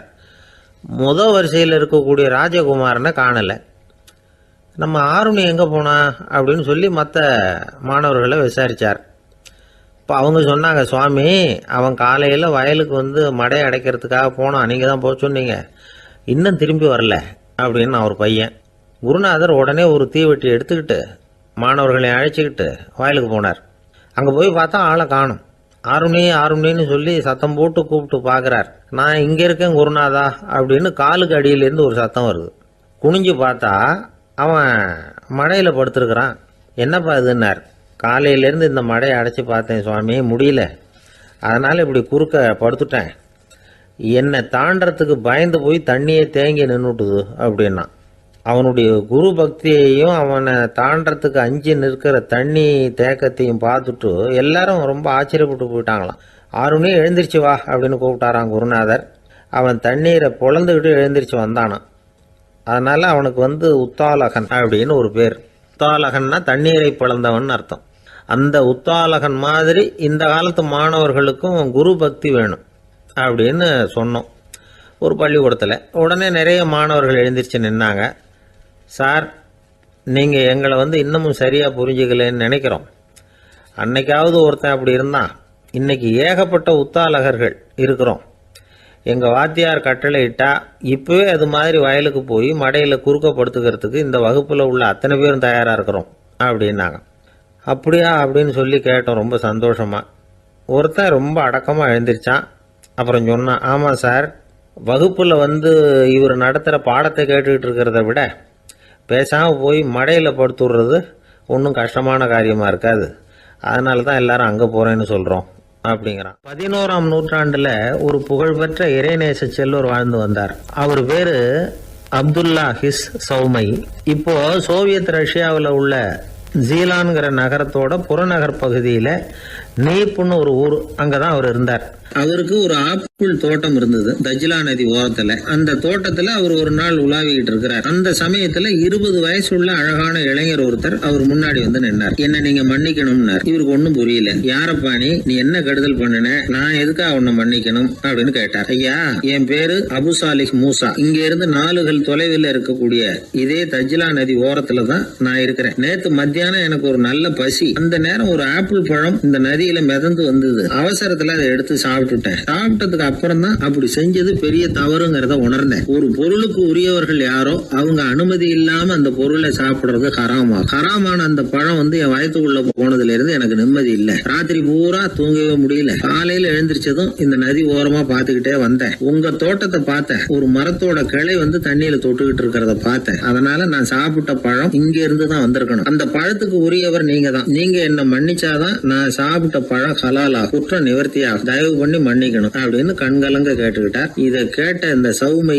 ஆச்சரியத்தோட அந்த இளைஞரை கூர்ந்து கவனிச்சார். இந்த அளவுக்கு நேர்மையான ஒரு நல்ல மனுஷனை விட்டுறக்கூடாது அப்படின்னு மனசுக்குள்ள முடிவு பண்ணிட்டார். நிமிர்ந்து அந்த இளைஞரை பார்த்தார். இதுக்கு நீ வந்து தண்டனையை ஏத்துக்கத்தான் வேணும்னார். எதுவா இருந்தாலும் ஏத்துக்கிறதுக்கு தயார்னார் அவர். இதுக்கு தண்டனையா 12 வருஷ காலம் நீ இங்க பணிவிடைகள் செய்யணும்னார். பணிவிடை செய்யறது என்னுடைய பாக்கியமா நினைக்கிறேன் அப்படின்னு சொல்லிவிட்டு மகிழ்ச்சியோட அந்த தண்டனையை ஏத்துக்கிட்டார். 12 வருஷம் முடிஞ்சது. அந்த 12 வருஷ காலத்துல அந்த இளைஞரோட வயசும் தகுதியும் வளர்ந்தது. கடைசியில் அந்த பெரியவர் அந்த இளைஞரை கூப்பிட்டார். இதை பாருப்பா, இன்னையோட உன் பணிவிடை காலம் 12 வருஷம் முடிஞ்சது. ஆனா தண்டனை இதோட முடிஞ்சுட்டதா நினைக்காத, அது இன்னமும் முடியல. கடைசியா இன்னும் ஒரு தண்டனை பாக்கி இருக்கு, அதை நீ ஏத்துக்கணும்னார். எதுவா இருந்தாலும் ஏத்துக்கிறதுக்கு சித்தமா இருக்கிறேன். எனக்கு ஒரு மகள் இருக்கிறா, அவளுக்கு 2 கண்ணும் தெரியாது, 2 காதும் கேட்காது, 2 காலும் செயல்படாது, அவளை நீ கல்யாணம் பண்ணிக்கணும் அப்படின்னார் பெரியவர். இதை கொஞ்சமும் ஒரு எதிர்பார்க்கல. திகைச்சார். அடுத்த நிமிஷம் சரி, இதையும் நான் மனப்பூர்வமா ஏத்துக்கிறேன். இறைநேசர் செல்வர் சௌமை அவர்களுடைய புதல்வி பாத்திமாவுக்கும் இளைஞர் அபு சாலிஹ் மூசாவுக்கும் அடுத்த சில தினங்கள்ல முறைப்படி திருமணம் நடந்தது. திருமணத்துக்கு அப்புறம் மணமகளை பார்த்த அந்த இளைஞர் திகைச்சு போயிட்டார். ஏன்னா அந்த பெரியவர் சொன்னதுக்கு நேர்மாறா இருந்தார். பாத்திமா உடல் குணம் எதுவும் கிடையாது, ரொம்ப அழகா இருந்தாங்க. மறுநாள் சௌமை அபு சாலிஹை கூப்பிட்டு இதுக்கு விளக்கம் சொன்னாராம். என் மகளுக்கு கண்ணு தெரியாதுன்னு சொன்னதுதான் சொல்லியிருந்த நேத்து முன்னாடி சொன்னேன். அது எந்த விதமான தீய காட்சிகளும் அவ கண்ணுக்கு தெரியாதுன்னு தான் அர்த்தம். காது கேட்காதுன்னு சொன்ன தீய விஷயங்களை அவ கேட்க மாட்டான்னு அர்த்தம். கால்கள் செயல்படாதுன்னு சொன்ன வீட்டை விட்டு தீமையான இடங்களுக்கு அவ போக மாட்டான்னு அர்த்தம் அப்படின்னா. 12 வருஷத்துக்கு முன்னாடி உன்னை முதல் முறையா பார்த்தப்பவே உண்மை வந்து என்னுடைய சீடரா மானசீகமா ஏத்துக்கிட்டேன் அப்படிங்கிற விவரத்தையும் சொன்னாராம். இந்த இளைஞர் அபு சாலிஹ் பிற்காலத்துல ஒரு பெரிய ஆன்மீக மேதையா உயர்ந்தார். அந்த தம்பதிகளுக்கு 60வது வயசுல ஒரே ஒரு குழந்தை பிறந்தது. அந்த ஃபாதர் ஜிலானி முஹைத்தீன் ஆண்டகை, அதாவது அந்த குழந்தை தான் ஆன்மீக பேரரசர் முஹைத்தீன் ஆண்டகை. அப்படி அந்த கதையை சொல்லுவாங்க பழைய இதை. அப்படிப்பட்ட பெரியவர்களுடைய வாழ்க்கை தான் நமக்கு வழிகாட்டணும். எனக்கு ஒரு சிநேகிதன் அவன் சொன்னான், டேய் என்னுடைய மாமனார் கூட தன்னுடைய பொண்ணை எனக்கு திருமணம் பண்ணி கொடுக்கறதுக்கு முன்னாடி ஒரு செய்தியை சொன்னார், பொய்ன்னு அப்புறமா தான் தெரிஞ்சது அப்படின்னா. என்ன சொன்னார்னு கேட்டோம். என் பொண்ணு மாசத்துக்கு ஒரு தடவை ஏதாவது கோபம் வந்தா கையில கிடைக்கிறத எடுத்து உங்க மேல எரிவா, நீங்க தான் அனுசரிச்சு நடந்துக்கணும்னு சொன்னார் அப்படின்னா. அப்படி அவர் சொன்னது பொய்யா அப்படின்னு கேட்டேன். ஆமா, அவர் மாசம் ஒரு தடவைன்னு அவர் சொன்னது பொய், தினம் ஒரு தடவை அப்படி செய்யறா, இதுதான் உண்மை அப்படின்னு. ஒருத்தர் ஓடி வந்தார். இன்னொருத்தரை பார்த்து, சார் உங்க சைக்கிளை ஒரு நாள் இரவல் கொடுங்களேன், பக்கத்து ஊருக்கு போயிட்டு வர வேண்டியிருக்கு அப்படின்னார். இவர் சைக்கிளை கொடுத்து பத்திரமா கொண்டுட்டு போங்கன்னார். சார் இதை பத்திரமா கொண்டு போறேன், கவலையே வேணாம், ஏன்னா இது உங்களோட சைக்கிள் அப்படின்னு நான் நினைக்கல, என்னோட சைக்கிளா நினைக்கிறேன் அப்படின்னார். அதுக்கப்புறம் தான் இவருக்கு உண்மையாவே பயம் வந்துட்டுது. ஏன்னா அவர் சொன்னது மாதிரி அதை தன்னோட சைக்கிளாவே நினைச்சு தள்ளிட்டு போட்டா என்ன பண்றது? எது எதை நம்முடையதா நினைக்கணுங்கிறதுக்கு ஒரு வரையறை இருக்கு. சில பேர் ஆபீஸையே வீடா நினைச்சு விடுறது உண்டு. அப்படிப்பட்டவங்க கூட வீட்டை ஆபீஸா நினைக்கிறது இல்லை. ஏன்னா வீட்டில் இவர் ஆபீஸரா நடந்துக்க முடியறதில்லை. இதெல்லாம் ஒரு பக்கம் இருக்கட்டும், இப்போ விஷயத்துக்கு வருவோம். பொறியியல் மேதை டாக்டர் விஸ்வேஸ்வரய்யா இருந்தார் இல்லையா, பாரத ரத்னா விருதெல்லாம் கொடுத்தாங்களே. ஆபீஸ் வேலை வேற, சொந்த வேலை வேற அப்படிங்கிறதுக்கு ஒரு உதாரணமா இருந்தவர் அவர். மைசூர் மகாராஜா கிட்ட திவானா இருந்தார். அவர் ஒரு நாள் அரசாங்க வேலை காரணமா வெளியூர் போயிருந்தார். ஹாசன்கிற ஊருக்கு பக்கத்துல ஒரு பயண மாளிகை, அங்க தங்கிவிட்டார். ராத்திரி அங்க தங்கி இருந்துட்டு விடிஞ்சதும் ஊருக்கு திரும்புறதாக திட்டம். ராத்திரி தூங்குறதுக்கு ரொம்ப நேரம் ஆயிட்டுது. ரொம்ப நேரம் வரைக்கும் அரசாங்க சம்பந்தப்பட்ட வேலைகளையே பார்த்துக்கிட்டு இருக்கிறார். அரசாங்க ஃபைல்கள் நிறைய இருந்தது. அதையெல்லாம் ஒவ்வொன்றா எடுத்தார், படித்து பார்த்தார், பரிசீலனை பண்ணார். அதில் எழுத வேண்டியதை எழுதினார், கையெழுத்து போட்டார். ஒரு வழியாக அந்த வேலையெல்லாம் முடிஞ்சுது. அதுக்கப்புறம் என்ன பண்ணார்னா, தன்னுடைய சூட்கேஸை திறந்தார். அதிலிருந்து 2 மெழுகுவத்தியை எடுத்து கொளுத்தி வச்சார்.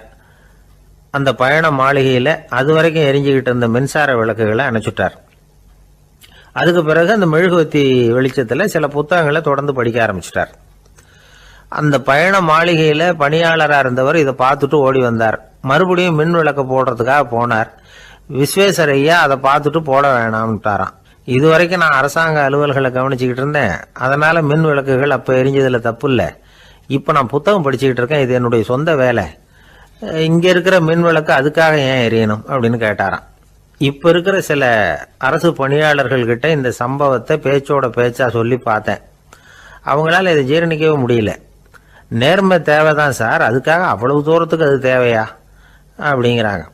விஸ்வேஸ்வரய்யா அப்படி பண்ணினது தான் ஒரு நேர்மையாளர் அப்படின்னு இந்த உலகத்துக்கு நிரூபிக்கணுங்கிறதுக்காக இல்லை. தான் அப்படி நடந்து காட்டினா தன்னை சுற்றி இருக்கிறவங்களும் அதை கேள்விப்படுறவங்களும் முடிஞ்ச அளவுக்கு பொது வாழ்க்கையில் அரசு பணியில் நேர்மையை கடைபிடிக்க முயற்சி பண்ணலாமே அப்படிங்கிறதுக்காகத்தான். இப்போவும் சில பேர் இருக்கிறாங்க, இவங்க ஆஃபீஸ் வேற வீடு வேறன்னு நினைக்கிறது இல்லை, அவ்வளோ உரிமை.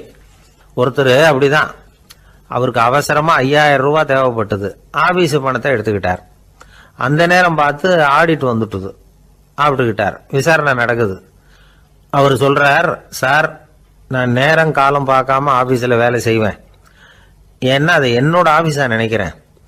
அவசரத்துக்கு அந்த பணத்தை எடுத்தேன், மறுபடியும் வச்சுடலாம்னு தான் இருந்தேன், அதுக்குள்ளே இப்படி ஆயிட்டுது. நீங்கள் என்ன நினைச்சாலும் சரி, நான் ஆஃபீஸ் வேற வீடு வேற அப்படின்னு நினைக்கிறது இல்லை, அது என்னோட சுபாவம் அப்படின்னார். விசாரணை பண்ணவர் தீர்ப்பு வழங்கினார். உங்கள் சுபாவத்துக்கு மதிப்பு கொடுத்து நானும் தீர்ப்பு வழங்குறேன். நீங்கள் கொஞ்ச நாள் ஜெயிலில் இருந்துட்டு வாங்க, அது உங்களுக்கு கஷ்டமாக இருக்காதுன்னு நினைக்கிறேன். ஏன்னா அங்கே போனாலும் நீங்கள் உங்கள் சுபாவப்படி வீடு வேற ஜெயில் வேறன்னு நினைக்க மாட்டீங்க அப்படின்னாராம். உபயோகமாக இருக்கு அப்படின்னார். உடனே பார்வை இல்லாத அந்த பெரியவர் சொன்னாரு, வெளிச்சம்னு ஒன்று உண்மையிலேயே இருக்குதா அப்படின்னு கேட்டாராம். உண்மையிலேயே வெளிச்சம் இருக்குங்க அப்படின்னு சொல்லியிருக்கிறாங்க, அதை நான் நம்ப மாட்டேன் அப்படின்னாரா அவரு. சூரியன் இருக்கு, சந்திரன் இருக்கு, நட்சத்திரம் இருக்கு அப்படின்லாம் சொல்லி பார்த்துருக்குறாங்க, அதையெல்லாம் ஒத்துக்கிறேன், ஆனால் அதையெல்லாம் என்னை கொஞ்சம் தொட்டு பார்க்க விடுங்களேன் அப்படின்னாராம். அதையெல்லாம் தொட்டு அறிய முடியாது அப்படின்னு சொல்லியிருக்கிறாங்க. அப்படின்னா முகர்ந்து அறியிறேன், மோந்து பார்க்குறேன், முகர்ந்து பார்க்க விடுங்க, ஏதாவது வாசனை வருதான்னு பார்க்குறேன் அப்படின்னு இருக்கார். அதுவும் முடியாதுன்னாங்களாம். பெரிய ஒரு யோசனை பண்ணியிருக்கிறார். சரி பரவாயில்ல, முரசு அடிக்கிறது மாதிரி அடிச்சு பார்க்கவாவது ஏற்பாடு பண்ணி கொடுங்க. அதை அடிச்சு பார்த்து அதோட சத்தத்தை உணர்ந்துக்கிறேன் அப்படின்னாராம். அதாவது ஒளியின் ஒலியை, அதாவது வெளிச்சத்தின் சத்தத்தை புரிஞ்சுக்கிறேன் அப்படின்னு சொல்லியிருக்கிறார். அதுக்கும் சாத்தியம் இல்லைன்னு சொல்லியிருக்கிறாங்க. சரி, அதுவும் முடியலன்னா அந்த வெளிச்சத்துல கொஞ்சம் எடுத்து என் கையில கொடுங்க, வாயில போட்டு சாப்பிட்டு பாக்குறேன் ருசி எப்படி இருக்குன்னு அப்படின்னு சொல்லி பார்த்திருக்காரு. எந்த வகையிலயும் அவரை அதை ஒத்துக்க வைக்க முடியல. சுத்தி இருந்தவங்க எல்லாம் குழம்பி போயிட்டாங்க. என்னங்க, நாங்க சொல்றத நீங்க நம்பலையா அப்படின்னு கேட்டிருக்காங்க. என்னுடைய 4 புலன்களுக்கும் புலப்படாத ஒன்ன நான் மாயை அப்படிங்கிறேன். நீங்க என்ன அவமானப்படுத்துறதுக்காக இப்படி சொல்றீங்கன்னு நினைக்கிறேன். ஏதோ உங்களுக்கு எல்லாம் பார்வைன்னு ஒண்ணு இருக்கிறதாகவும் அது எனக்கு இல்லைங்கிறதாகவும் சொல்லி என்ன நீங்க அவமதிக்கிறீங்க அப்படின்னார். தர்க்க சாஸ்திரத்துல மேதையான அந்த பெரியவர். சுத்தி இருந்தவங்க பார்த்தாங்க, வெளிச்சம் இருக்குங்கிறத இவர் நம்பணும், இவரை நம்ப வைக்கணும் அப்படின்னா அது புத்தரால தான் முடியும் அப்படின்னாராம் ஒருத்தர். சரி, அவர்கிட்டயே போவோம் அப்படின்னு சொல்லி எல்லாரும் அவர்கிட்ட போய் சேர்ந்தாங்க. விவரத்தை சொன்னாங்க. புத்தர் சிரிச்சாராம். எப்படிப்பட்டதுன்னு நான் நினைக்கிறேனோ, அதாவது உண்மை, அப்படித்தான் அவரும் நினைக்கிறார். எதையும் அனுபவபூர்வமா உணர்ந்தாதான் நம்ப முடியும். ஒளிய அனுபவித்து அறியாத வரையில அது இருக்கிறதா இல்லையா அப்படிங்கிற கேள்விக்கு இடம் கிடையாது. அதனால அவரு அதை நம்பாததும் சரிதான் அப்படின்னு சொன்னாராம் புத்தர். அதுக்கப்புறம் சொல்லியிருக்கார், உங்களை குணப்படுத்தி விடலாம், உங்களுக்கு தேவை ஞானி கிடையாது, உங்களுக்கு தேவை மருத்துவர் அப்படின்னாரா. ஒரு டாக்டர் கிட்ட அழைச்சிட்டு போயிருக்கிறாங்க. பார்வை கிடைச்சிட்டுது. வெளிச்சத்தை கண்டதும் அவர் மகிழ்ச்சி அடைஞ்சார். புத்தரை வணங்கினார். நான் வாதம் பண்ணேன், நீங்க எதிர்வாதம் பண்ணல, என்னுடைய பிரச்சனை மருத்துவரால் தான் தீரும் அப்படின்னு சொல்லி எனக்கு பார்வை கிடைக்க செஞ்சீங்க அப்படின்னாராம். மனித குலத்துல ரொம்ப அதிகமானவர்கள் நிலைமை இப்படித்தான். கண்ணை மூடிக்கிட்டு அதை சரின்னு ஒருத்தர் வலியுறுத்தி சொல்லிட்டு இருந்தா அவருக்கு உதவுறது அப்படிங்கிறது முடியாத காரியம். இந்த காலத்துல சில பேர் கண்களை திறந்துகிட்டே சில காரியங்கள் பண்ணுவாங்க. அது தப்புன்னு அவங்களுக்கு பின்னாடி தான் புரியும். ஒருத்தர் தன்னுடைய வலது காலில் கட்டு போட்டுக்கிட்டு அப்படி வந்தார். என்ன ஆச்சுன்னு விசாரிச்சாங்க. எங்க வீட்டு கண்ணாடி ஜன்னல்களை வெளிப்பக்கமா இருந்து சுத்தப்படுத்திக்கிட்டு இருந்தேன், சரியா தொடச்சிக்கிட்டு இருக்கோமா அப்படின்னு கொஞ்சம் பின்னாடி தள்ளி நின்னு பார்த்தேன் அப்படின்னார். அதுக்கும் உங்க கால் உடைஞ்சதுக்கும் என்ன சம்பந்தம்னு கேட்டாங்க. நான் குடியிருந்தது 4வது மாடியாச்சே அப்படின்னாராம். அன்பா இருக்கணும்னு அநேக பெரியவங்க சொல்லி இருக்கிறாங்க. நாமளும் அதை கேட்டுட்டு அன்பு காட்டுறதுக்கு தயாரா தான் இருக்கிறோம். அதை வாங்கறதுக்கு தான் ஆளை காணும். இருந்தாலும் அன்புல எத்தனையோ வகை உண்டு. அதை சரியா புரிஞ்சுக்கிட்டு அதுக்கப்புறம் அன்பு காட்ட ஆரம்பிக்கணும். வகையை புரிஞ்சுக்காம அன்பு காட்டினா வம்புல மாட்டிக்க வேண்டியதுதான். அன்புன்னா சாதாரணமா நினைச்சு விடாதீங்க. அதுல எவ்வளவு விதம் தெரியுமா? இரக்கம், கருணை, காருண்யம், பந்துத்துவம், பட்சம், பாசம், நேசம், விசுவாசம், அபிமானம், காதல், பக்தி, இப்படி பல விதமா அதை பத்தி சொல்லி வச்சிருக்கிறாங்க பெரியவங்க. இந்த வார்த்தைகள்லாம் நாம கேள்விப்பட்டதுதான். இருந்தாலும் அதுகளுக்குள்ள என்ன வித்தியாசம்னு கேட்டா சரியா சொல்ல தெரியாது. அதனால இந்த வார்த்தைகளுக்கெல்லாம் பெரியவங்க என்ன விளக்கம் சொல்றாங்கன்னு இப்போ பார்க்கலாம். எளியவர்கள் மேல செலுத்துற அன்பு இருக்கு பாருங்க, அதுக்கு இரக்கம்னு பேரு. அறிவு பலம், சரீர பலம், இது ரெண்டும் இல்லாதவங்க மேல, அதாவது வலிமையற்றவர்கள் மேல செலுத்துற அன்பு இருக்கு பாருங்க, அதுதான் கருணை. எறும்புல இருந்து யானை வரைக்கும் சகல ஜீவராசிகள் மேலேயும் காட்டுற அன்புக்கு காருண்யம்னு பேரு, ஜீவகாருண்யம். சிவி சக்கரவர்த்தி காட்டின அன்பு இந்த ரகம். உறவினர்கள், சொந்தக்காரங்க, அவங்க வசதியா இருந்தாலும் வறுமையில இருந்தாலும் வித்தியாசம் இல்லாம காட்டுற அன்பு இருக்கு பாருங்க, அதுக்கு பேரு பந்துத்துவம். ஒரு எஜமானன் வேலையாள்கிட்ட காட்டுற அன்பு இருக்கு பாருங்க, அதுக்கு பேரு தான் பட்சம். அவனும் தன்னை மாதிரி மனுஷன்தாங்கிற நினைப்பு வேணும். ஒரு தாய் தன்னுடைய குழந்தை மேல, ஒரு குழந்தை தன்னுடைய தாய் மேல செலுத்துற அன்புக்கு பாசம்னு பேரு. ஈருடல் ஓர் உயிர்னு நினைக்கிறது இது. ராமரும் கௌசலையும் இதுக்கு உதாரணம். தம்மை ஒத்த நண்பர்கள் கிட்ட செலுத்துற அன்புக்கு நேசம்னு பேரு. வயசு, செல்வம், அந்தஸ்து, இந்த வித்தியாசமெல்லாம் பார்க்காம அவங்க சுக துக்கத்துல சமபங்கு எடுத்துக்கிறது இது. கிருஷ்ணன் குசேலர்கிட்ட காட்டினது இந்த ரகம். வேலை செய்யறவன் முதலாளி கிட்ட காட்டுற அன்புக்கு விசுவாசம்னு பேரு. தேசத்து மேலையும் தாய்மொழி பேர்லையும் செலுத்துற அன்புக்கு அபிமானம்னு பேரு. தேசாபிமானம்னு சொல்றமே இதுதான். ஒரு கணவன் மனைவி பேர்ல காட்டுற அன்புக்கு காதல்னு பேரு. கடவுள் பேர்ல செலுத்துற அன்புக்கு பக்தின்னு பேரு. இப்படி அன்புல பல ரகம் இருக்கிறப்போ அதுல உள்ள வித்தியாசம் தெரியாம இடம் மாத்தி அன்பு காட்டினா இடைஞ்சல் தான். சரி, இந்த அன்பை பத்தி விஞ்ஞானம் என்ன சொல்லுது தெரியுமா? இதயத்தை பாதுகாக்கிறதுக்கு முக்கியமா தேவைப்படுற ஒண்ணு இந்த அன்புதான்னு சொல்லுது. நெதர்லாந்து விஞ்ஞானிகள் இதை ஆராய்ச்சி பண்ணியே கண்டுபிடிச்சிருக்கிறாங்க. கொஞ்சம் முயல் குட்டிகளை 2 பிரிவாக பிரித்தாங்க. 2 குரூப்புக்கும் கொழுப்பு அதிகமாக உள்ள ஆகாரத்தையே கொடுத்துக்கிட்டு வந்தாங்க.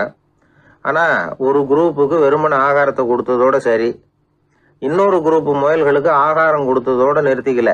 அதுக்கு முன்னாடி கூண்டுகளை திறந்து விட்டு முயல்களை கொஞ்ச நேரம் எடுத்து கொஞ்சி விட்டு அதுக்கப்புறமா ஆகாரம் கொடுத்தாராம் ஆராய்ச்சியாளர். இந்த குரூப்புக்கு இதய பாதிப்பு 60% குறைச்சலாக இருந்துதான்.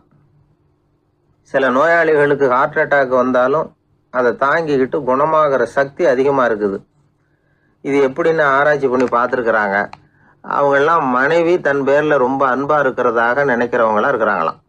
இதய நோயாளிகள் பல பேரை சந்தித்து இதய நோய் ஏற்பட என்ன காரணம்னு கேட்டிருக்கிறாங்க. அவங்க சொன்ன காரணம்லாம் சாப்பாடு சம்மந்தமாக இல்லையா, மனைவி அன்பா இல்லை, இப்படிப்பட்ட காரணத்தை தான் சொல்கிறாங்களாம். அதனால் இதயத்தை பாதுகாக்கணும்னு நினைக்கிறவங்க அடுத்தவங்க அன்பாக இருக்கிறது மாதிரி பார்த்துக்குங்க, அதுதான் முக்கியம். ஒருத்தர் முகம் பூரா பிளாஸ்டரி போட்டுக்கிட்டு வந்தார். ரொம்ப கோபமாக, என்னங்க ஆச்சுன்னு விசாரித்தேன். எல்லாம் உங்களால் தான் சார்னார். விவரமாக சொல்லுங்களேன். என்ன உங்கள் தகவலை கேட்டுட்டு ஒரு பூனைக்குட்டியை கையில் எடுத்தேன், அன்பாக அதை தடவி கொடுக்கறதுக்காக. ஆனால் அது முந்திக்கிட்டது, அது என் முகத்தை தடவி கொடுத்துட்டுது. முகம் பூரா நகை கீறல், அதுதான் இப்படி அப்படின்னார். அன்புல அறிவு சேராததுனால வந்த கோளாறு. அந்த காலத்துல எல்லாம் படிக்கிறதுங்கிறது எப்படி தெரியுமா, குருகுல வாசம் செஞ்சு படிக்கணும். ஆசிரியருங்கிறவர் ஆசிரமத்தில் இருப்பார். அங்கே போய் அவருக்கு தொண்டுகள் செய்யணும். துணிகள்லாம் துவைச்சி போடணும். தூங்கும்போது காலை பிடிச்சி விடணும். புழுக்கமாக இருந்தால் விசிறி மட்டை எடுத்து விசிறணும். அப்படியே அப்பப்போ அவர் சொல்லிக் கொடுக்குற பாடத்தையும் கற்றுக்கணும். அவர் சொல்லிக் கொடுக்குற பாடங்களை ஓலைச்சுவடிகளில் எழுதிக்கணும். இதுதான் குருகுல வாசம்ங்கிறது. இப்போ மாதிரிலாம் கிடையாது. ஆக குருகுல வாசம்ங்கிறது மனசையும் பண்படுத்தும், அறிவையும் பண்படுத்தும். அப்படி ஒரு பயிற்சி அது. அந்த காலத்தில் பஞ்சபாண்டவர்கள் ஒரு குருகுலத்தில் படிக்க போனாங்களாம். ஏற்கனவே அங்கே ஒரு 15 பேர் இருந்திருக்கிறாங்க. இவங்களையும் சேர்த்து மொத்தம் 20 பேர். எல்லாரும் ரொம்ப ஆர்வத்தோடு அங்கே தங்கி படிச்சுக்கிட்டு இருக்கிறாங்க. 2 வருஷம் ஓடி போச்சு. எல்லாரும் ஊருக்கு திரும்ப வேண்டிய நேரம். ஆசிரியர் ஒவ்வொருத்தராக கூப்பிட்டார். இது வரைக்கும் என்ன கற்றுக்கிட்ட அப்படின்னு கேட்டார். அவங்க தாங்கள் எழுதி வச்சிருந்ததை சொன்னாங்க, கற்றுக்கிட்டதை சொன்னாங்க. அங்கே படிக்க வந்தவங்க எல்லாருமே புத்திசாலிகள். அது மட்டும் இல்லை, பல பேர் அரச குடும்பத்தை சேர்ந்தவங்க, இளவரசர்களாக வேற இருக்கிறவங்க. அதனால் அவங்கக்கிட்ட அபாரமான கல்வி அறிவை எதிர்பார்த்தார். ஒருத்தன் வந்தான், தான் எழுதி வச்சிருந்த சரித்திர பாடம் பூராவையும் படித்து காட்டினான். இன்னொருத்தன் வந்தான், தான் எழுதி வச்சிருந்த பூகோள பாடம் பூராவையும் படித்து காட்டினான். இப்படி ஒவ்வொருத்தராக வந்து அவங்க படித்தது என்னங்கிறத படித்து காட்டிட்டு போனாங்க. கடைசியாக தர்மர் வந்தார். பேசாமல் நிற்கிறார். தன் கையில் இருந்த ஓலைச்சுவடி கேட்டால் அவர் பிரிக்கவே இல்லை. ஆசிரியர் இவர்கிட்ட தான் அதிகமாக எதிர்பார்த்தார். ஆனால் இவரும் பேசாமல் நின்றுட்டு இருக்கிறார். நீ என்ன கற்றுக்கிட்ட சொல்லு, ஓலைச்சுவடியை பிரித்து படினார் அந்த முனிவர். தர்மர் அசையவே இல்லை. மெதுவாக சொன்னார், ஐயா, நான் கற்றுக்கிட்டது ஒன்று தான். அதுதான் வாழ்க்கையில் எனக்கு ரொம்ப முக்கியமான பாடமாக அமையும் அப்படின்னார். என்னது, என்கிட்ட 2 வருஷ காலமாக படிச்சு விட்டு கடைசியில் கற்றுக்கிட்டது ஒன்று தானா அப்படின்னார் முனிவர். அவருக்கு ஒன்றும் புரியல. மற்ற மாணவர்களை விட இவர் பண்புகளில் உயர்ந்தவர், அறிவில் சிறந்தவர், வயசில் முதிர்ந்தவர். இவரே இப்படி சொன்னால் மற்றவங்க நிலைமை என்னத்துக்கு ஆறுது, அவங்க ரொம்பவும் கெட்டு போயிடுவாங்களே அப்படின்னு அவர் யோசனை பண்ணார். தர்மா, நல்லா யோசனை பண்ணி பதில் சொல்லு. 2 வருஷமாக நீ வந்து கற்றுக்கிட்டது என்ன அப்படின்னு தானே நான் கேட்குறேன், அதை கொஞ்சம் யோசனை பண்ணி சொல்லுன்னார் முனிவர் கொஞ்சம் கோபமாக. தர்மர் முகத்தில் எந்த மாறுதலுமே இல்லை. இல்லையா, 2 வருஷமாக நான் கற்றுக்கிட்ட முக்கியமான பாடம் ஒன்று தான்னார். இப்போ அந்த முனிவருக்கு கோபம் அதிகமாக வந்துடுச்சு. ஏன்பா, உனக்கு வெக்கமா இல்லையா? உன்னை விட வயசில் குறைஞ்சவங்க எவ்வளவு பாடம் கற்றுக்கிட்டு இருக்கிறாங்க, எவ்வளவு விரிவாக அவங்க படித்து காட்டினாங்க. நீயும் கூட நிறைய குறித்து வச்சிருக்கிற போல இருக்கு, அதை ஏன் பிரித்து படிக்கக்கூடாது அப்படின்னார். ஐயா, நான் சொல்கிறது உங்களுக்கு ஏமாற்றமாக இருந்தால் என்னை மன்னிக்கணும். நான் ரொம்ப முக்கியமாக கற்றுக்கிட்டு இருக்கிறது ஒன்று தான், மற்ற எதையும் சொல்கிறதுக்கு விரும்பலைன்னார். மாணவர்கள்லாம் சிரிச்சுட்டாங்க. முனிவருக்கு கோபம் அளவுக்கு மீறி வந்துட்டு ஓங்கி அரைஞ்சு விட்டார் தர்மரை அவர் கன்னத்தில். தர்மர் கண்ணை செவந்து போட்டுது, கண்கள் கலங்கி போச்சு. ஆனாலும் அவர் அமைதியை இழக்கலை, தலை குனிஞ்சு நிற்கிறார். இவருடைய புடிவாதம் முனிவருக்கு இன்னும் ஆத்திரத்தை உண்டாக்கி விட்டது. இன்னொரு கண்ணத்திலே அரைஞ்சார். எல்லாரும் பயந்து போய் அமைதியாக நின்றுட்டு இருக்கிறாங்க. முனிவர் கத்துறார், அப்படி நீ கற்றுக்கிட்ட அந்த முக்கியமான பாடம் தான் என்ன, அதையாவது சொல்லு அப்படின்னார். ஐயா அதை மட்டும் ஒரு ஓலைச்சுவடியில் தனியாக குறித்து வச்சிருக்கிறேன், இந்தாங்க இதை நீங்களே படித்து பாருங்கன்னார். தருமர் ஓலைச்சுவடியை நீட்டினார். முனிவர் அதை வாங்கி பிரித்தார், சத்தம் போட்டு படித்தார். என்ன எழுதியிருக்காருன்னா, எப்படிப்பட்ட சோதனை ஏற்பட்டாலும் நிதானம் இழந்து கோபத்துக்கு ஆளாகக்கூடாது அப்படின்னு இதுதான் அந்த ஓலைச்சுவடியில் அவர் எழுதி வச்சிருந்தது. அந்த ஒரு கணத்திலேயே முனிவரும் எல்லா மாணவர்களும் தர்மரை புரிஞ்சுக்கிட்டாங்களாம். அவர் கற்றுக்கிட்டது ஏட்டு சுரக்காய் இல்லை, வாழ்க்கையில் பயன்படக்கூடிய முக்கியமான அனுபவ பாடம். முனிவர் கண்களில் கண்ணீர். தர்மரை அன்போடு கட்டி தழுவிக்கிட்டார். அப்புறம் சொன்னார், தர்மா என்னை மன்னிச்சுரு, நீ மாணவன் இல்லை ஆசிரியன். நான் இது வரைக்கும் தெரிஞ்சிக்காத அனுபவ பாடத்தை நீ இப்போ எனக்கு கற்றுக் கொடுத்துட்ட அப்படின்னு சொன்னாராம். அதனால் நிதானம் தவறக்கூடாதுங்கிறது ரொம்ப முக்கியமான ஒரு செய்தி. ஒரு ஆசிரியர் மாணவனை ஒரு கன்னத்தில் ஓங்கி அரைஞ்சுட்டார். இவன் நிதானம் தவறல, அமைதியாக நின்றுக்கிட்டு இருந்தான். அவர் ஒரு தடவை அரைஞ்சதும் எப்படி உன்னால் நிதானம் தவறாமல் இருக்க முடிஞ்சுது அப்படின்னு கேட்டாங்க நண்பர்கள். அவன் சொன்னான், நான் நிதானம் தவறி இருந்தா எங்கள் வாத்தியார் இன்னொரு கன்னத்துலேயும் அரைஞ்சிருப்பார், அது அதை விட பலமாக இருக்கும், அதனால தான் நான்